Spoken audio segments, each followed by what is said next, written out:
Ito ang balita ngayon, trending at pinag-uusapan ngayon sa mundo ng social media. Ang di umano'y balitang sadyang totoo talagang katagang, walang lihim ang hindi mabubunyag at walang baho ang hindi aalingasaw. Senator Ping Lacson at Senator Lito Lapid nagsalita na sa publiko at tila tahasang binuking na mismo ang gobyernong ngagba ni Marcos Jr. Pero bago ang lahat, kung bago ka pa lamang sa aming channel, please huwag kalimutang mag-like, subscribe at i-click ang notification bell para mas maging updated ka pa lalo sa lahat pa ng bagong video na i-upload namin. At eto na nga mga kababayan, ayon pa sa kumpirmadong balita ng Source Online, Ping Lacson nagtataka kung bakit tila nawala ng ganang palasyo sa ICI. Tila nalilito si Senate President Pro Tempore Ping Lacson kung bakit umano biglang nawala ng siglang Malacanang sa Independent Commission for Infrastructure ICI kaugnay ng flood control scandal. Sa kabila nito, iginiit ni Lacson na naniniwala pa rin siya sa silbi ng ICI lalo na sa paghalukay ng mahahalagang impormasyong maaring magamit ng Ombudsman at Department of Justice DOJ sa paghahain ng mga kaso laban sa mga sangkot sa katiwalian. Nagtataka ako kung bakit biglang nawala ng ganang Malacanang. Naniniwala pa rin ako na ginagampanan ng ICI ang layunin nito sa paglalantad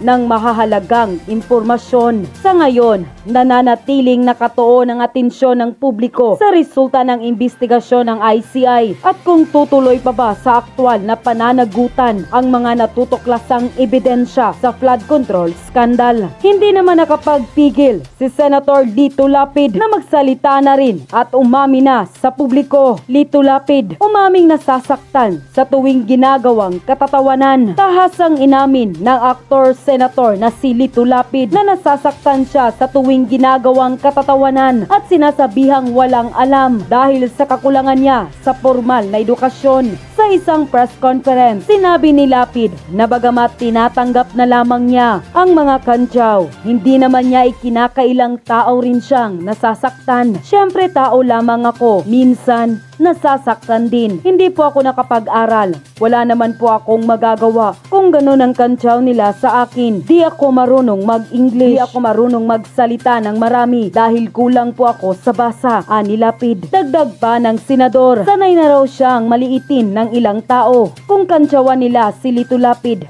ganon-ganon na lang. Kung maliitin si Lito Lapid, ganon na ganon lang. Kwento pa ni Lapid, matagal na niyang tanggap ang kanyang pinanggalingan at hindi niya rin akalaing hahantong siya sa mundo ng politika. Di ko naman po alam na makakarating ako rito kahit na barangay captain lang. Hindi ako qualified. Kahit na kagawad, hindi ako qualified. Yan po ang nasa isip ko na wala akong karapatang pumasok sa politika dahil kulang ang pinag-aralan ko. Pero wala po akong nagawa. Dinadala ako ng kapalaran dito dahil sa mga insultong naranasan. Mas mariin ngayon ang paalala ni Lapid sa kanyang mga anak at sa kabataan na pahalagahan ng edukasyon. Sinasabi ko na nga, sinisigaw pa nila. Kaya sinasabi ko sa mga anak ko, ipaghiganti nyo ako anak, mag-aral kayo. Ayaw kong mainsulto kayo. Nararanasan ko ngayon. Dagdag pa ng senador. Unquote. Atin pong pamagat ngayong hapon ang nalusaw na ICI. Sa bagamat yan po yung latest na breaking news na pumasok po ngayong maghapon, hindi rin po natin lalaktawan yung napakainit na usapin na pagsuspindi sa Gen Z Congressman Kiko Barsaga. Pag-uusapan po natin yan kung paano pinagtulungan nung young guns daw ng Kongreso, itong nag-iisang Kiko Barsaga. Alam ho ninyo, yung young guns na yan, hindi po bagay yung pangalan sa kanilang young guns eh. Dapat po ang tawag sa kanila at mas sakto hong maisasalarawan ang grupong ito, yung gun young. Gun young, maaga pong nawala ang kanilang kredibilidad. Maaga pong nawala yung kanilang pagiging tapat sa ating bansa. Maaga po silang nilamon ng sistema. Sistema ng korupsyon at kurakot, sistema ng flood control funds anomaly. Kaya hindi po bagay sa kanila yung pangalang young guns. Dapat po dyan ay ganyang. Ganyang yung kanilang integridad, yung kanilang dignidad, yung kanilang kredibilidad. Yan, ganyang. No? So ngayon po, magandang hapon sa lahat ng nakasubaybay sa atin pong Facebook, sa atin pong YouTube channel, sa atin pong TikTok. Yung nasa Facebook, maraming salamat po. At sana'y patuloy kayong mag-like, mag-share, mag-comment at mag-follow. Malapit na po tayo na higit pang dumarami yung atin pong mga followers. Importante po ito because again, as I have said in the past, kayo po ang dahilan at kayo po ang nasa likod ng pahinang ito. It motivates me more to do ito pong ating tinig maisog, direktang ugnayan po sa inyo at makapaghatid ng hopefully ay mga insightful na kaalaman na siyang kapupulutan po ninyo ng impormasyon at aral at bilang ating ambag pare-parehas sa pagbuo ng ating bansa at lipunan na meron tayong mga kuro-kuro opinyon at mga paninindigan. No? Yung nasa TikTok naman, no, sana patuloy kayong mag-like at mag-follow at syempre palakasin pa rin ho sana ninyong lahat ang ating YouTube channel. Sana ho kayo mag-like, mag-share, mag-subscribe at mag-comment at mag-react sa YouTube. Ulitin ko, ayon sa Facebook, patuloy po kayong mag-comment, mag-react, mag-share at mag-follow. Ano? At yun nga ho, ang ating pamagat ngayong hapong ito ay nalusaw na ICI. Bakit po nalusaw? Alam naman po ninyong lahat yung breaking news na nagbitiw na rin. Hindi lamang po siya, nagbitiw na rin si dating kalihim ng DPWH President Noynoy Aquino era na si Rogelio Babe Singson. Ano, ito po siya. Nagbitiw na rin po sa ICI. Para makita po ng mga nasa TikTok din, yan po yung breaking news pinakahuli ngayong hapon na pumasok bago po tayo nag-live. Rogelio Singson resigns from ICI. Nalusaw na po yung ICI. Matagal na po nating pinag-uusapan dito sa ating pahina na wala po talagang patutunguhan yung ICI. Bakit? Unang-una, yung pamagat pa lamang po nila yung Independent Commission on Infrastructure. Mali na po agad budol na agad It can never be independent. Why? Because all the members are appointees of Bongbong Marcos. And who is Bongbong Marcos? Paano ba na-define yung kanyang presidency? Ano ba yung legacy ng kanyang presidency kung meron man? Di ba't siya ay kasalukuyang nakalubog sa kumunoy ng issue ng korupsyon at yung testimonya ng kanyang ate at nakakatandang kapatid na drug addiction. Kaya yung ICI, nung binuo pa lamang, cover up po iyan Ang ICI was meant para po ma-forestall o sapawan yung ginagawang investigation ng Senate Blue Ribbon. Nung maayos pa yung direksyon ng Senate Blue Ribbon Committee hearing, nung ang chairman pa po ng Senate Blue Ribbon Committee hearing ay si Senador Dante Marcoleta. Dahil po hindi na makontrol ang direksyon ng Senate Blue Ribbon Committee hearing sa pamumuno po ni Senador Dante Marcoleta, kinakailangan paspasan bumuo po ng ICI, yung Independent Commission on Infrastructure. Budol nga po ito, matagal na nating sinasabi. And in many interviews ng mainstream, na kung saan tayo po ay na-interview nila, sinabi ko na, I have little or no reliance on the credibility, more so the outcome of ICI. Bakit? Unang-una, wala pong basihan ang pagtatag ng ICI. Bakit? Wala naman huyang power na mag-prosecute. If at all, the most that the ICI can do is to render a fact-finding investigation.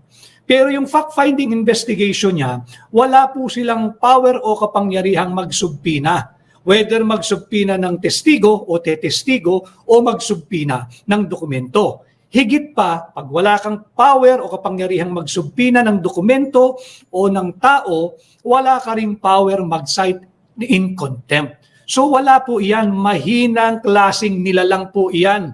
Yan po yung kinasabi nating lowest mammal in the hierarchy. Bakit? Ang layunin po niyan ay lagyan lamang ng hadlang yung sanang tama't smooth direction ng investigation ng Senate Blue Ribbon Committee hearing. Again, nung naunang chairman ng Senate Blue Ribbon nitong 28th Congress na si Senador Dante Marcoleta. Kaya po nila pinaspas yan. Bakit po ang ating pamagat ngayon ay nalusaw na ICI? Unang-una, sabi ko nga sa inyo, yung pagtatag pa lamang po niyan, budol na. Ang layunin niyan, maglonder din ng ebidensya. Ang layunin niyan, mag-launder din ng mga idedemanda. Saan kayo nakakita? Ang naaresto, at ito'y nalalaman kong personal, demoralize po ang mga kawani ng DPWH. Bakit? Linoloko po ng gobyernong administrasyong ito ang mga empleyado ng DPWH.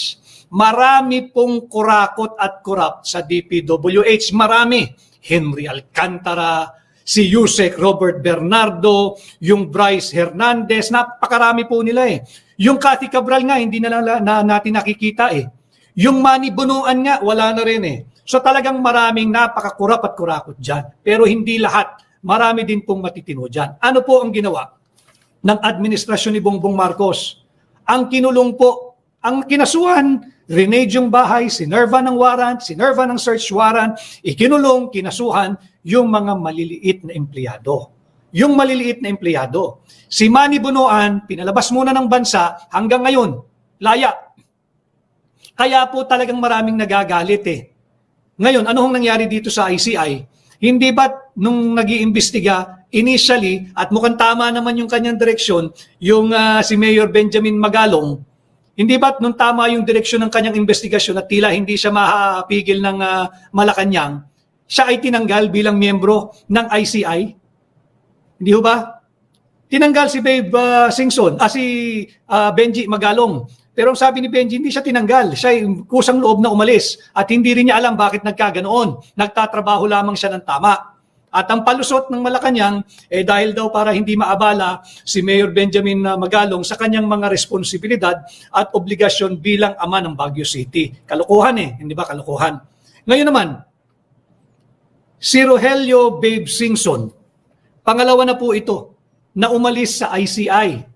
Si Rogelio Babe Singson, doon po sa mga hindi gaanong pamilya sa ating recent history, sapagkat si Rogelio Babe Singson is like almost 10 years na po siyang huling nagserbisyo sa pamahalaan bilang kinatawan ng DPWH nung panahon ni dating Pangulong Noynoy Aquino, 2010 to 2016. Marahil sa karamihan po sa mga nagpapabayad na trolls ngayon, mga munting bata pa ho kayo noon, nung si Babe Singson ay naging kawani, naging kalihim ng DPWH. Ngayon, alam na ninyo, tama yung paghirang sa kanya sapagkat maganda rin naman yung kanyang integridad.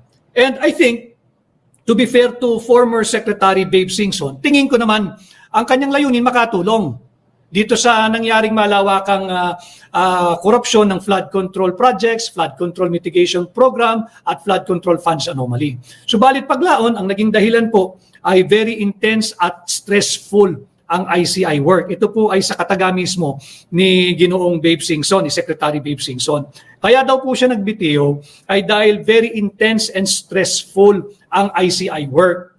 Alam mo ninyo, nagiging Maginoo na lang ito si Secretary Babe Singson. Ayaw na lang niya siguro ng kontrobersiya, and maybe he just wants to go back to his peaceful, quiet, serene, and he's very much made. Marami na pong napatunayan yan. Gusto na lang niyang bumalik sa kanyang tahimik na buhay sa pribado. Kanya ayaw na niya, naging Maginoo na lang siya. Pero yung ginawang rason, pamigay po yun eh.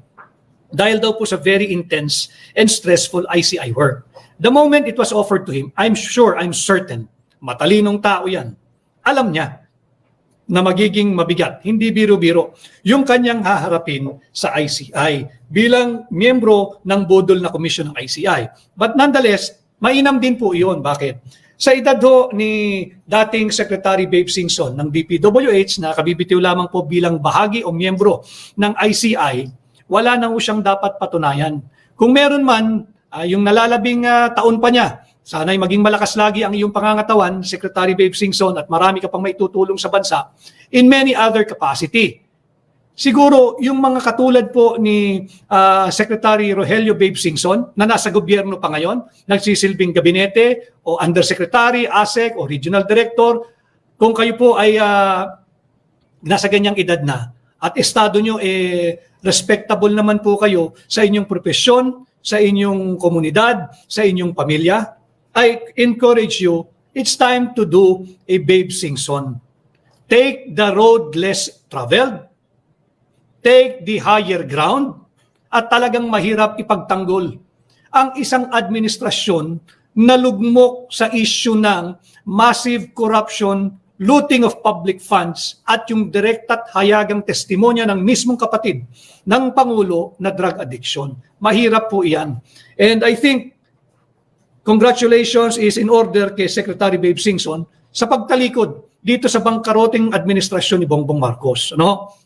Hindi ho kasi ako personally naniniwala, maaring kayo po'y naniniwala, but ako po'y hindi, na very intense ang stressful ang ICI work at yun ang kanyang naging kadahilanan. Matalinong tao po yan, magaling yan.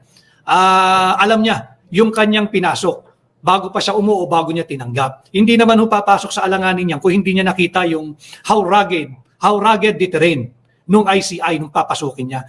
Siguro, malinaw sa kanyang kalooban na talagang magtatrabaho siya ng tapat. Kaya lang, ito ang classic example na may dangal, may dignidad, may hiya sa katawan. Minarapat na lang niyang bumalik sa kanyang peaceful, quiet, and serene private life. Tama po yun. Kaya yung mga katulad din ni dating Secretary Rogelio Babe Singson na nasa pamahalaan pa rin ngayon, alam mo namin, hindi kayo manhid. Alam namin, hindi kayo bulag, pipi at bingi. Hindi rin lalo kayo nagbubulag-bulagan, nagbubusal-busalan at nagbibingi-bingihan. Do a Rogelio Babe Singson. Yan po ang kunin ninyong landas upang hindi na po tayo nakakahiya sa ating komunidad, sa propesyon na ating kinabibilangan at sa mismong ating mga pamilya. No? Si Manny Bonoan ho bakit budol itong ICI? Uulitin ko talagang malulusaw po yung ICI. Bakit? Imagine ninyo, lantaran na tayagan ng itinuro. Yung Yusek Trigib or Trigib Olaybar at yung Yusek Adrian Bersamin. Adrian Bersamin, hanggang ngayon, hindi ipinatatawag ng budol na ICI. Tatalon lang po ako ng konti sapagkat umexit na ho si Mayor Benji Magalong. At hindi nakakaya yung kanyang pag-exit. Saludo. Yung pag-exit ni Rogelio Babe Singson, saludo. Talagang mahirap ipagtanggol ang bangkaroting administrasyon na ang layunin lamang ay magtakip ng kanilang mga kampon.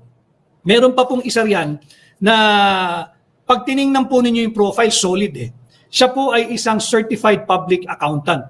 Siya po ang country managing partner. Ang bigat nito, managing partner ka ng SGV.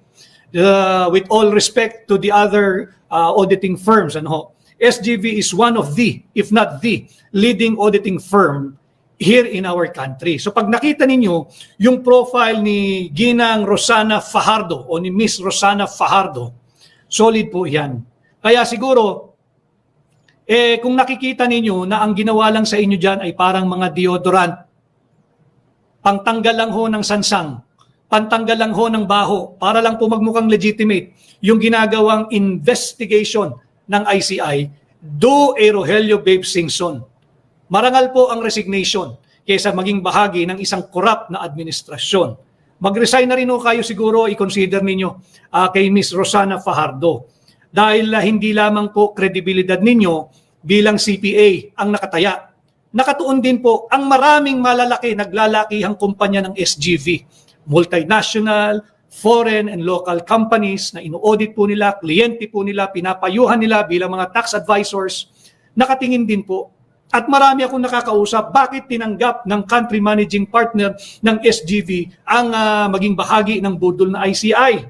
So bago pa ho lalong lumalim yung question sa at tamaan ng integridad ninyo ni Miss Rosana Fajardo, maybe it's time for you to consider doing a Rogelio Babe Singson. Pag-isipan po nyo yun. Pag-isipan po nyo yun dahil hindi lamang kredibilidad ninyo, kundi kredibilidad mismo ng SGV, kredibilidad mismo ng mga kliyenteng inyong ino-audit at binibigyan ng payo bilang mga tax advisors ang nakasalalay sa pagiging patuloy na bahagi mo ng budol na ICI. Bakit po natin sinasabing budol? Imaginein ho ninyo, matagal nang ibinunyag ni dating Governor Chavit Singson yung Ilocos Norte Flood Control Projects Anomaly. Wala pa ring sumisilip na taga-ICI diyan sa Ilocos Norte. Wala pa ring findings na substandard o dili kaya ghosts yung mga flood control projects diyan sa Ilocos Norte. Akala ko ba susundin ninyo kung saan man kayo dali ng ebidensya? Bakit panay ang investigasyon ninyo, pag fieldwork ninyo, pagbisita ninyo sa Davao? Ang Ilocos Norte, matagal nang ibinunyag ni Governor Chavit Singson, hanggang ngayon wala silang findings whatsoever. Yung paragraph 30, yung mahiwagang paragraph 30 ni Curly Discaya, katangi-tangi, tinalunan doon sa kanyang pagpapahayag sa Senate Blue Ribbon Committee hearing. Paragraph 30. Pakita ho natin yung paragraph 30 niya. Binanggit ho doon, malinaw. Malinaw na binanggit doon yung DPWH Region 1. Paragraph 30 ho, ayan.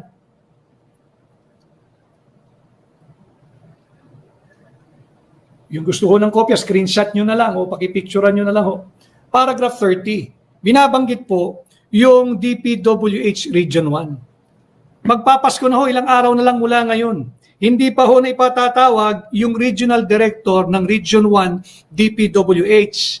Yung kasalukuyang kalihim ng DPWH, ano na? Nasaan na? Yung Ronel Tan, DPWH Region 1, na binanggit sa paragraph 30, yung mahiwagang paragraph 30 ni Discaya. Kaya po bukod kay Mayor Benji Magalong, bukod po kay dating DPWH Secretary Rogelio Babe Singson, baka naman magandang pamasko sa mamamayang Pilipino mula kay Miss Rosana Fajardo, ang isang tanyag na Certified Public Accountant at SGV, Country Managing Partner. Maybe it's time for you to really make a discernment at tingnan ninyo, baka napapanahon na for you to do a Rogelio Babe Singson. Mas marangal po na magsumite ng inyong resignation kaysa maging patuloy na bahagi sa pagtatakip ng mga anomalyang kinaharap ng Marcos administration na nugmok sa issue hindi lamang ng malawakan or massive corruption, kundi pati na sa hayagan at direktang testimonya ng kapatid mismo tungkol naman sa drug addiction. Mas marangal po yun eh. Yung dahil hanggang ngayon ho, CPA naman na ito si ma'am, wala pa hong audit ng flood control or flood mitigation project sa Ilocos Norte. Katangi-tangi po ito. At ulitin ko, matagal nang ibinunyag ito ni dating Governor Chavit Singson. Alam mo ninyo, napanood ko rin kanina, may nagpadala sa akin ng reel ni dating Secretary at dating Congressman Nani Braganza. Si Nani Braganza nagpahayag na nauna pang nasuspindi si Congressman Kiko Barsaga kesa makasuhan ang 67 or so contractors. So babalik tayo kung bakit talagang malulusaw itong ICI. Malulusaw ang ICI dahil budol po iyan. Budol po iyan.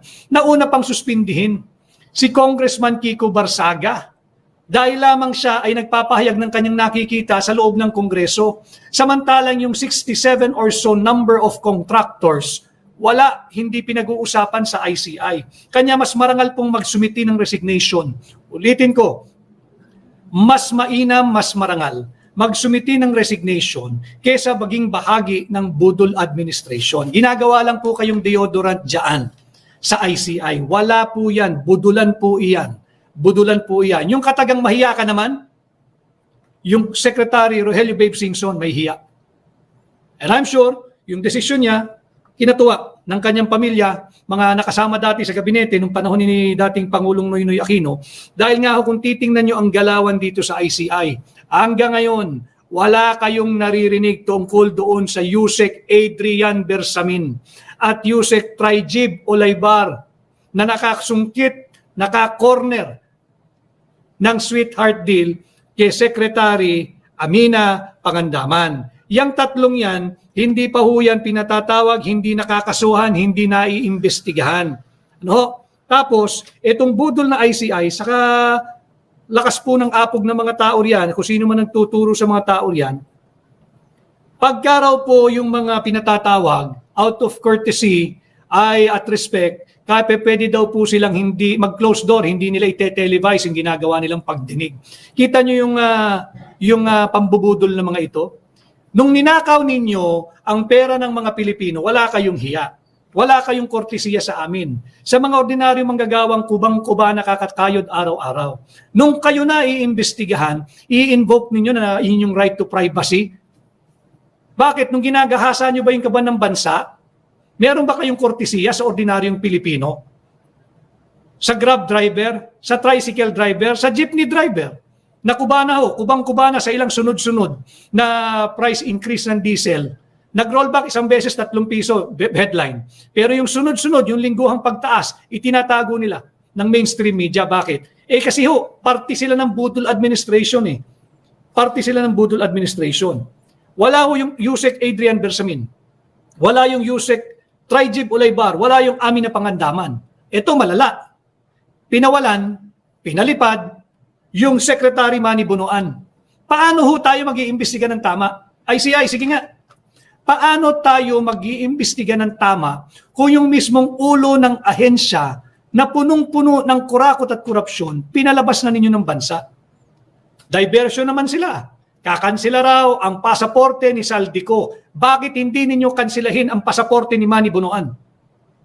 At yung mga katulad pa niyang lumabas na ng bansa. Wala tayong problemang ikansila ninyo yung passport ni Saldico. Ulitin ko yung naging payag ni Saldico, malaman, makahulugan, solid. Hindi pwedeng sabihin hearsay. Bakit? Kaharap niya mismo yung mga inabutan niya ng pera eh. Ulitin ko yung mga hindi pa po pinapanganak nung era of impeachment trial. Para po yung halaga po ng kanyang testimonya ay parang yung halaga ng testimonya nung star witness ng prosecution nung panahon ng impeachment ni dating Pangulong Joseph Estrada, yung si Binibining Clarissa Ocampo. Bangkero po yun, marangal din yun. Nung pilit siyang binabasag ng depensa, mga abogado sa depensa ni ERAP, tinanong niya, paano ka nakatiyak na pinirmahan niya yan ni Pangulong Estrada yung pangalang Jose Pidal, doon siya pumirma. Ang sagot po nung Clarissa Ocampo, nakita ko po kasi, paano mo nakita? I was a foot away. Ganon po kalapit. Itong testimonya ni Saldico, siya mismo nag-abot, siya mismo kausap. 100 bilyong insertion at 25 billion na inihinatid niya mismo sa Malacanang. So ito, hindi ho natin pwedeng basta-basta ipagpag. Kaya po mahalagang pag-usapan din natin na yung mga pumirmang kongresista, hindi po katawan ninyo lamang ang inyong dala dyan sa Kongreso. To all the congressmen, you are just the representative of your respective districts. Kung party list ka man, hindi ko alam kung sinong kinakatawan mo. Baka kausap mo lang si Chairman Technical Glitch ng COMELEC. Kanya ka nagkaroon ng upuan. Except for a few na mabibilang mo na talagang merong known and established constituencies at saka advocacy. Kung bakit nararapat sila dyan representing the marginalized sector of our society. Ito pong mga nagsuspindi kay Kiko Barsaga, pag nagtanong po kayo sa inyong distrito, baka mas galit pa sa inyo yung inyong mga nasasakupan kaysa kay Kiko Barsaga. Bakit? Yung karamihan sa bumoto para suspindihin si Kiko Barsaga, may sabit po iyan sa flood control funds anomaly. Sabit po iyan sa ghost flood control projects. Sabit po iyan sa substandard flood mitigation projects. Kaya kung tatanungin lang sana muna ninyo, bago ninyo pinaspas, Renail Road, ganyan naman ugali ng Kongreso natin Papaspasin nila Pinagtulungan, akala ko ba, kayang-kaya ninyo si Kiko Barsaga? Ba't hindi ninyo daanin sa debate sa plenaryo? Ba't hindi ninyo dalihin sa debate sa committee level hearings? Bakit kinakailangan pagtulungan ninyo? Buti na lamang may mga iilan na matatapang na kongresista nakakampi ng mamamayang Pilipino na sumusuporta kay Kiko Barsaga. Hindi ko po kilalang personal si Kiko Barsaga. Kilala ko siya bilang Congressman Kiko Barsaga ng Dasmariñas. Kilala ko siya bilang anak ni dating Congressman P.D. Barsaga na nakilala ko rin nung araw. I've met P.D. Barsaga 3 times in the past. I know I've met the father but I have not met Kiko Barsaga. Pero kung titingnan ho ninyo, higit pong malala ang kinakasangkutan nung 67 unang pinangalan ng contractors. Diba? Kaya lang, tila talaga walang panama kay Kiko Barsaga. Mabuhay ka, Kiko. Itong mga napakahambog, napakayayabang, matatapang na young guns, Ulitin ko, itong young guns ho, ang dapat pong description dito, ganyang.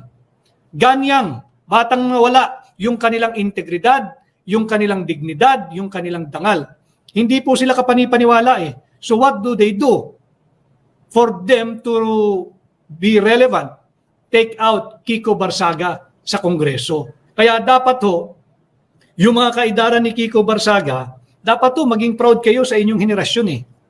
I'm not saying that you treat him as a hero. Pero tingnan po ninyo ang komposisyon ng Kongreso. Mahalagang may isang kagaya niya sa loob ng Kongreso eh.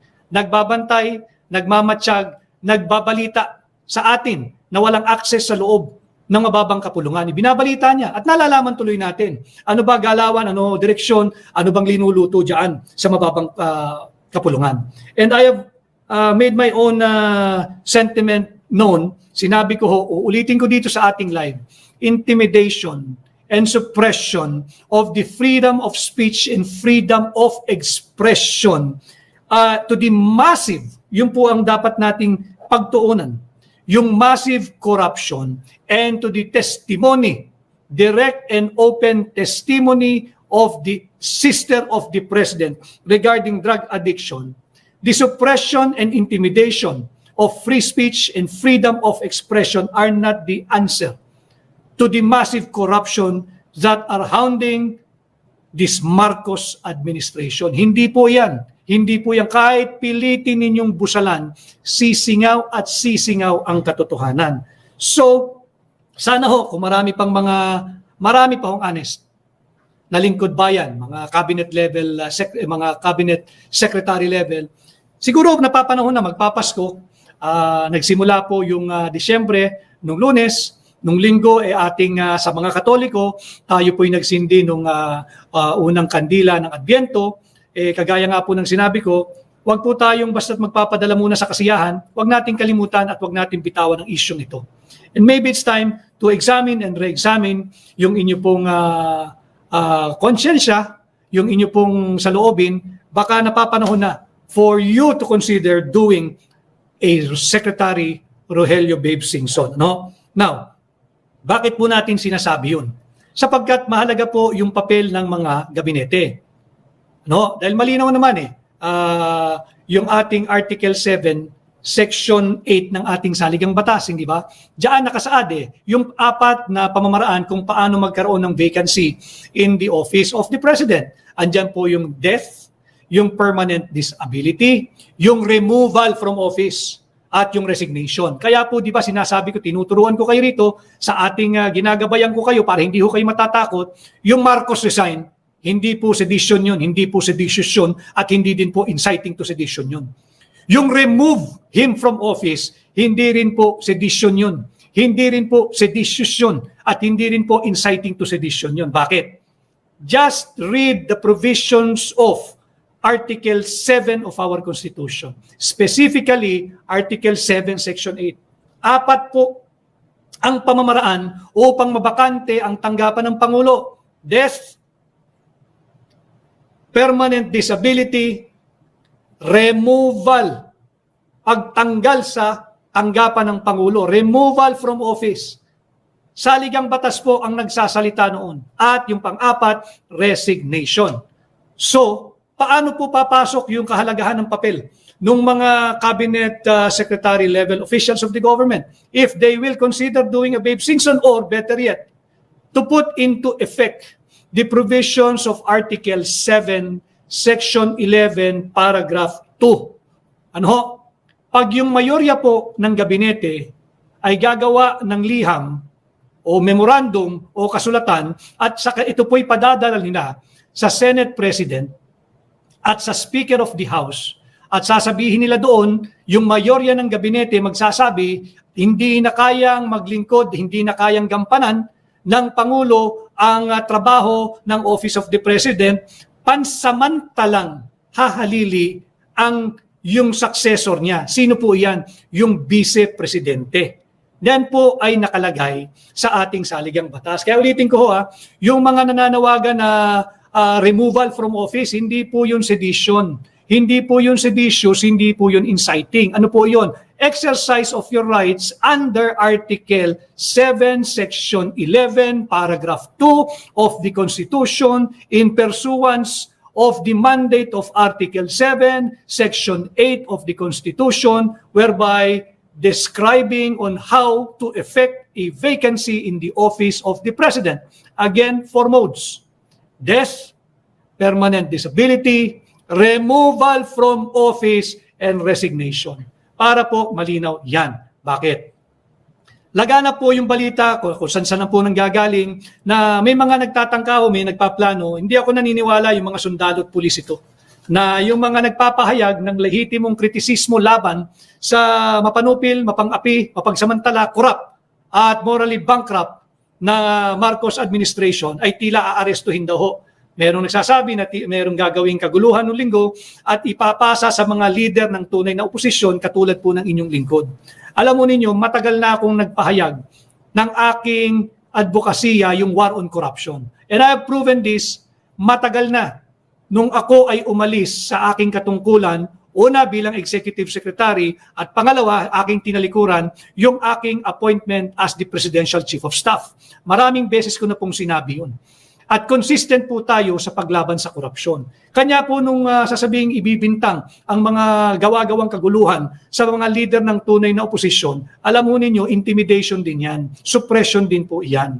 Diba? Na bumuo na raw ng arresting team o ng unit na aaresto, paano po ninyo aarestuhin ang mga tao na ang kanilang ginagalawan ay yung naaayon lamang sa ating saligang batas? Ulitin ko those who are espousing for resignation, wag ho kayong matakot.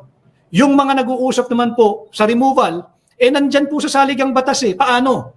Yun nga ho, either magboluntaryo yung Pangulo at siya mismo susulat sa Pangulo ng Senado at Speaker ng House of Representatives. Sasabihin niya, hindi ko kayang gampanan ang aking katungkulan bilang Pangulo, pansamantala muna akong aalis, bababa sa aking posisyon at ang hahalili sa akin ng aking Vice Presidente. Yun po yung first mode, kung paano magkaroon ng removal sa atin pong saligang batas, Section 7, Section 11 of Article 7, Paragraph 1 po yan.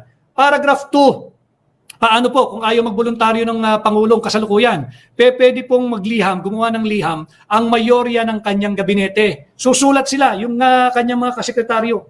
Susulat, padadala sa Senate President at sa Speaker of the House at sasabihin hindi kayang gampanan ng Pangulo ang trabaho ng Office of the President. Kanya pansamantala muna siyang papalitan at ang pansamantalang hahalili, ulitin ko pansamantala ay yung pangalawang Pangulo. Bakit pansamantala? Sapagkat pag nawala na po yung kanyang temporary incapacity, maaari siya naman ang liliham, yung Pangulo naman ang liliham na Mr. Senate President, Mr. Speaker of the House, okay na ako, kaya ko nang gampanan uli ang trabaho ng Pangulo, ako'y babalik na bilang Pangulo. Kanya pansamantala. So ito po ay hindi nasa labas ng ating saligang batas. Hindi po porke dinidiskurso ng mga maraming social media vloggers and influencers, may mga nagsusulat na kolumnista, hindi po may tuturing destabilization po iyan. These are legitimate calls that are or that have foundation and basis in our Constitution. Kaya wag po kayong matatakot. Kung yung ating mga mararangal na Cabinet Secretary, pag-isipan po ninyo, nasa kamay din po ninyo, baka hindi ninyo alam, nasa kamay ninyo ang direksyon kung saan pupunta ang ating bansa. Nasa kamay din po ninyo, hindi lang ng senador, hindi lang din po ng mga kongresista. May kapangyarihan ang mga miyembro ng gabinete na baguhin ang maling direksyon ng ating bansa, ng ating kinabukasan, at ng ating pamahalaan. Meron po kayong kapangyarihan. Mag-usap-usap po kayo. At hindi po yan inciting to sedition. Hindi po yan sedition, hindi po yan seditious. Ito lamang po katangi-tanging administrasyon. Mahilig lagi yan. Kasuhan ng inciting to sedition. Yan ay seditious. Alam po ninyo, ang gobyerno ay guilty sa exciting to rebellion. Ine-excite nila yung mga tao na lalong maging rebelde. Rebelding hindi magdala ng armas. Magrebelding hindi sumunod. Lalong magalit. Parang anak na nagre-rebelde. Exciting to rebellion. They're exciting the people all the more to be rebellious. Saan? Sa mga maling polisiya. Maling pahayag. Mapaglabis na pahayag. yung pangungutya, yung panlalait sa ating dignidad, sa ating pagkatao, sa ating lahi bilang mga Pilipino. Katulad ng ano, huwag ho ninyong kalilimutan, December 3 na ho ngayon. Alam ko lahat tayo nagbabudget. Paano natin maitawid ang nakaugat po sa atin itong Kapaskuhan eh. Wala ho tayong magagawa. Hindi po tayo materialistic, hindi po tayo vain, hindi po tayo biktima ng commercialism. Nakaugat po sa atin, minana pa natin sa ating ninuno eh. Bakit nagagalit lalo ang mamamayang Pilipino? Trilyong piso ninakaw. Kanya nga ako natatawa eh.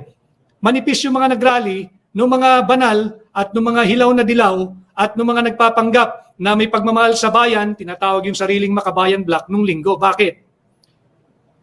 Hindi po nila alam ba't sila nagrarally. Bawal sumigaw ng Marcos resign. Anti-corruption daw sila. Kanino kayo anti? Kung galit kayo sa corruption, sinong nangurap? Kung galit kayo sa pagnanakaw, sinong nagnakaw? Maaari ba namang may nagnakaw nang walang magnanakaw? Maaari ba namang may corruption nang walang corrupt? Sinong kalaban ninyo? Hindi nyo na po kayang budulin ang mamamayang Pilipino. Kanya lagi ko sinasabi, naiinsulto po lalo yung mamamayang Pilipino eh. Katulad ng trilyon pisong ninakaw po sa atin ha. Tapos, sasabihan tayong lahat, ang halaga lang natin, linagyan tayo ng limit. Linagyan tayo ng limit. Ikaw, ako, tayong mga ordinaryong Pilipino, hanggang 500 pesos lang ang tingin sa atin. Nakarapatan nating mag-enjoy ng Noche Buena. 500 piso lang daw kayo. Imagine ninyo, nagtatrabaho tayo ng marangal, tapos lalagyan kanila ng hangganan, ang kaligayahan daw po nating mga bawat pamilyang Pilipino para daw po tayo makapag Noche Buena, hanggang 500 piso lang daw ho ang Noche Buena ng bawat pamilyang Pilipino. Hindi ba't panlalait at pang-iinsulto yun sa ating dignidad, pagkatao at dangal? Yung mga ordinaryong manggagawa, yung mga jeepney driver, hirap na hirap kayo araw-araw tapos sasabihan kayo hanggang 500 piso lang ang nararapat ninyong Noche Buena, samantalang sila kung makapag-party dyan sa Malacanang, kung maglustay ng pera ng bansa, kung makapagbiyahe, dahil daw maraming pledges. Lugmok nga ang ating ekonomiya eh. Wala nang foreign direct investments eh. O nasaan yung pera ng Pilipino? Tapos sasabihin po nila ng Malacanang, hanggang 500 lang daw po kayo. Hanggang 500 lang po kayo. Ang inyong Noche Buena, hanggang 500 lang daw po ang bawat pamilyang Pilipino, masaya na tayo. At para daw mapagkasya natin yung 500, hanapin daw natin sa mga pamilihan, sa grocery, yung malapit nang mag-expire. Dahil mas mura yun. Hindi ba talagang pangwawalang hiya po yan? Tayo'y hirap na hirap, siksikan na sa EDSA, napaka-traffic na sa lansangan, siksikan na sa MRT, sa LRT, sa bus, sa jeep, sa lahat. Tapos sasabihin pa hanggang 500 pesos lang ang Noche Buena mo.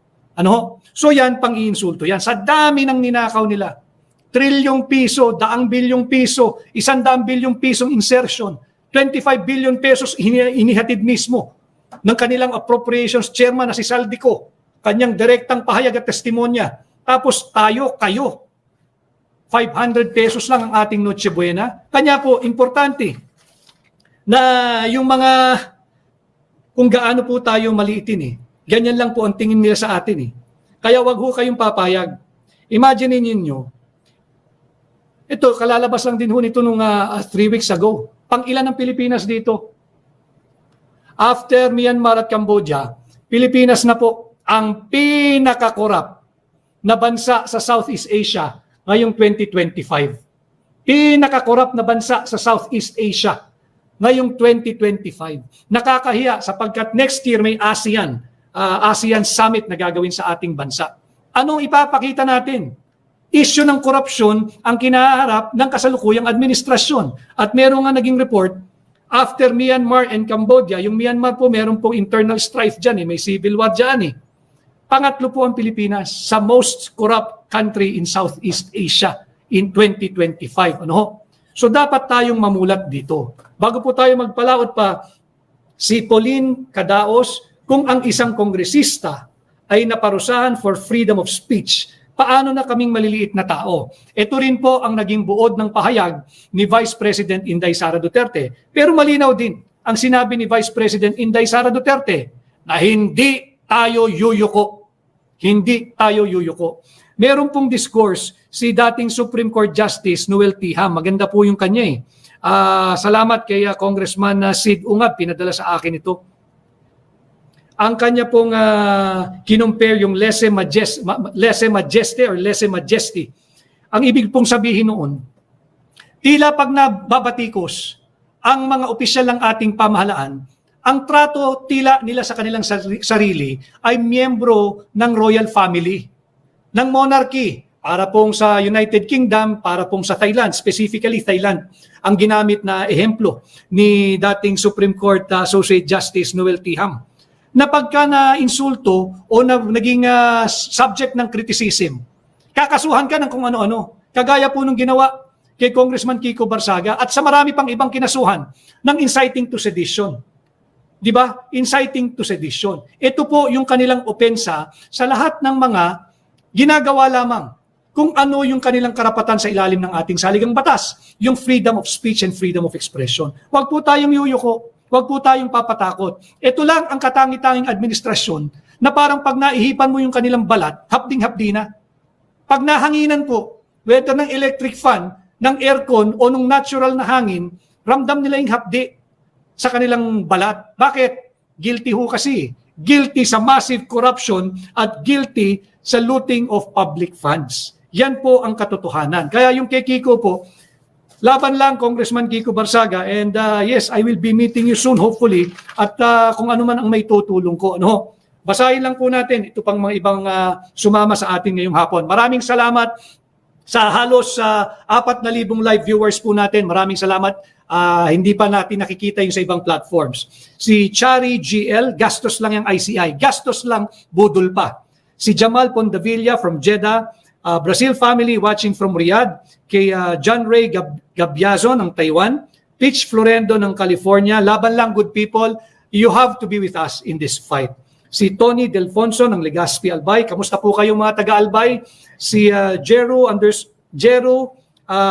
underscore Strix. Noon pa lang naniniwala na ako sa iyo, attorney. Marami pong salamat. And speaking of, yung mga revelation po, marami yung nag-message sa akin, pasensya na ho kayo magtatapos ho kasi yung taon at marami pong mga trabaho na naghahabol din na gusto nila bago po mag-Christmas break at bago matapos yung taon, yung mga concerns po nila, yung mga kliyente ay matapos din. So naghahabol din po tayo.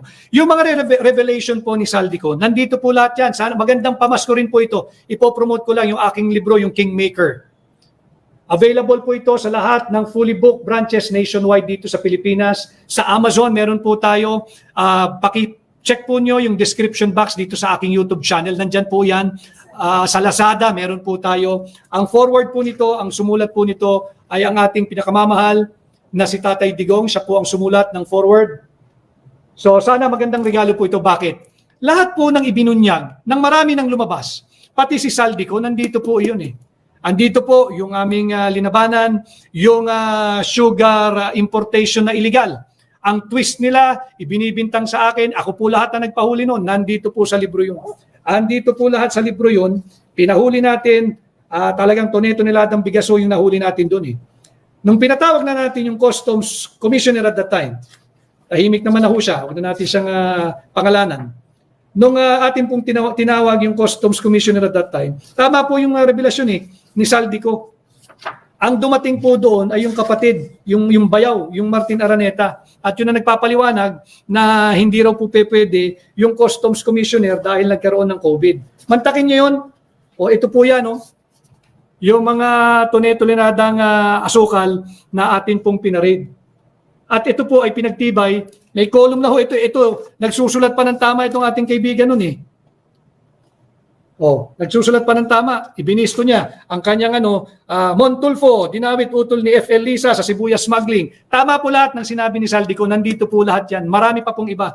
Pati yung mga listahan ng mga appointees na akin pong hinarang at yung karamihan po dyan ay wala na rin. Tinanggal na, pinalitan na, dahil nga po kaya kung ayaw silang makapwesto sa hinihingi lang pwesto, mga kurap po kasi iyon eh. And then again, tama po talaga eh. Panahon lamang ang tunay na magsasabi ng katotohanan. Nangyayari po eh.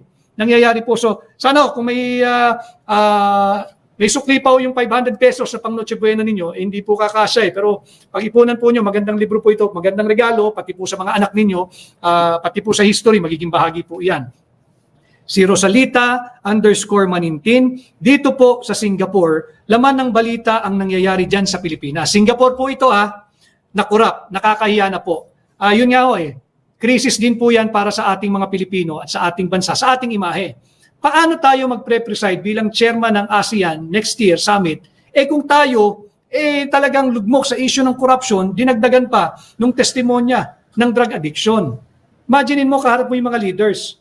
Ano iisipin mo ngayon? Kung ano iniisip sa'yo nung kapwa mo leader? Hindi ba yung Pangulo ng South Korea binawi yung pautang sa atin na 28.8 billion pesos? Bakit? Sabi niya massive corruption and looting of public funds. Malinaw po sa kanya yun. Kay Alberto Balsam, huwag maging bulag pipibingi sa magnanakaw. Ito nga rin ito naman sa ating mga, hindi naman po lahat ng ating nakasubaybay rito ay miyembro ng simbahang Katoliko o Katoliko. Sabi ni Alberto Balsam, huwag maging bulag pipibingi sa magnanakaw. Tama. Kaya po nag-backfire yung trillion peso rally nila nung linggo. Iyon po sila mga bulag, mga pipi, mga bingi, pinaka pa, manhid sa magnanakaw. Sumisigaw na galit kami sa corruption. Sinong nagnakaw? Sinong corrupt? Ikulong ang magnanakaw. Sino ikukulong natin? Hangin. Double standard kasi. Hindi naman lahat. Meron lang mga misguided na opisyal ng simbahang Katoliko. And I speak as a Catholic. Karapatan ko rin naman yun. Nakikita ko Pero higit na mas marami yung conservative, timid at tahimik lang na mga miyembro ng simbahang Katoliko, pati mga pari at obispo. Alam nila yung nangyayari.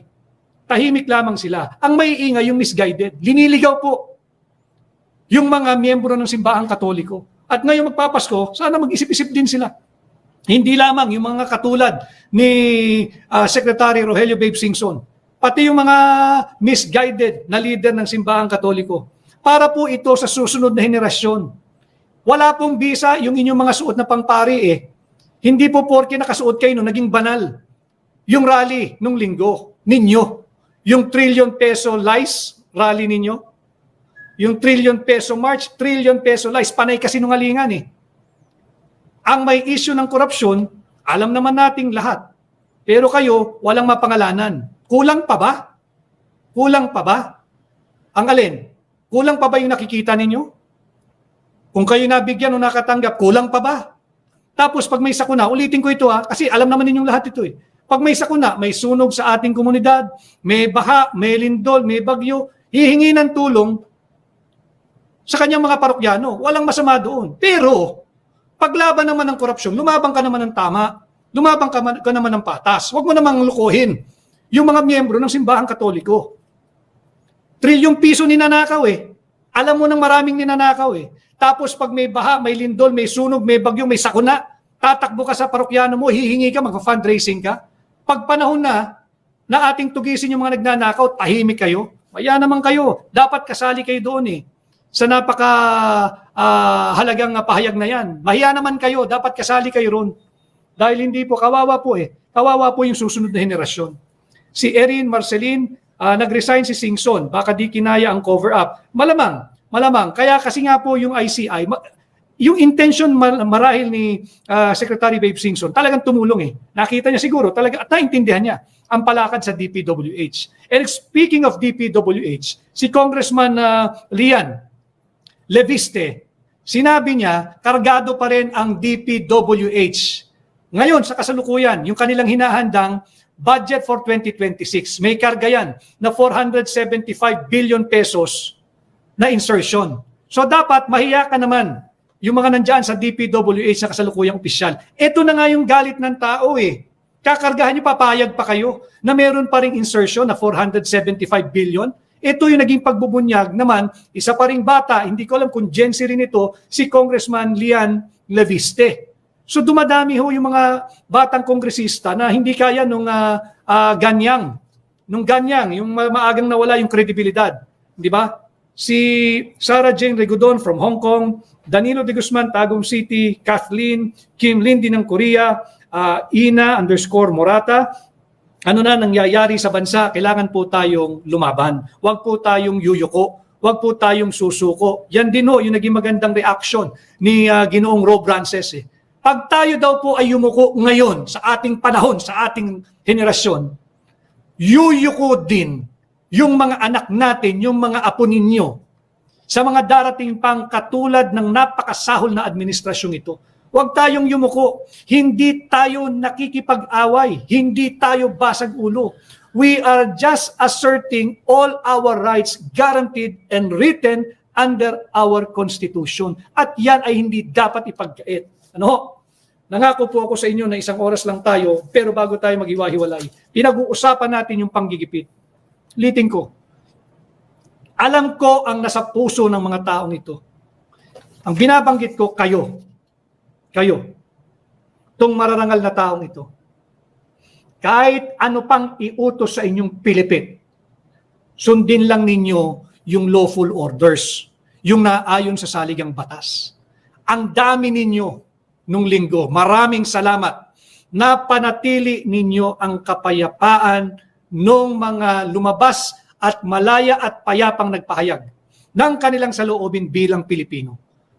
Bilang Pilipino. Maliban lamang yung pulis dyan sa may Luneta, malamang kinastigo yan ni Yorme. Yung ayaw pababa yung tambol. Matapang mo yung babae, mabuhay ka, hindi ko kilala yun, hindi ko rin alam kung anong grupo niya. Sinabi niya doon sa pulis, tinanong niya bakit hindi ka ba nabibiktima ng pagnanakaw ng gobyerno? Bakit pinoprotektahan mo yung magnanakaw? Bakit mo hinuhuli itong aming tambol? So ulitin ko, lawful orders lang, mga sirs, mga ma'am. Huwag niyong protektahan itong mga nagnanakaw ng ating buwis.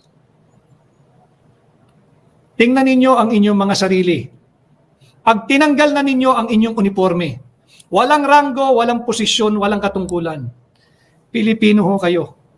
Pilipino kayo. Huwag kayong susunod sa mga maling kautusan. Huwag ninyong sasaktan ang mga Pilipinong nagpapahayag lamang ng kanilang saloobin na may garansya nakaukit, nakasulat sa ating saligang batas. Muli ho, maraming salamat sa inyong pagpapahintulot sa akin. Hopefully bukas makapag-live po tayo. Sino ito? At Thirst_Raga.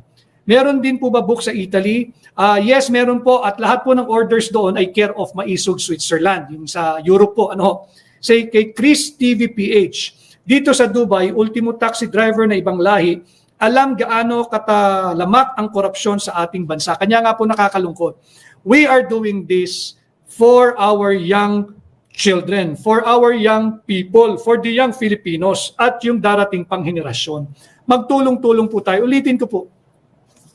Ako personal kumakatok sa inyo, yung mga nagbubuwis ng buhay.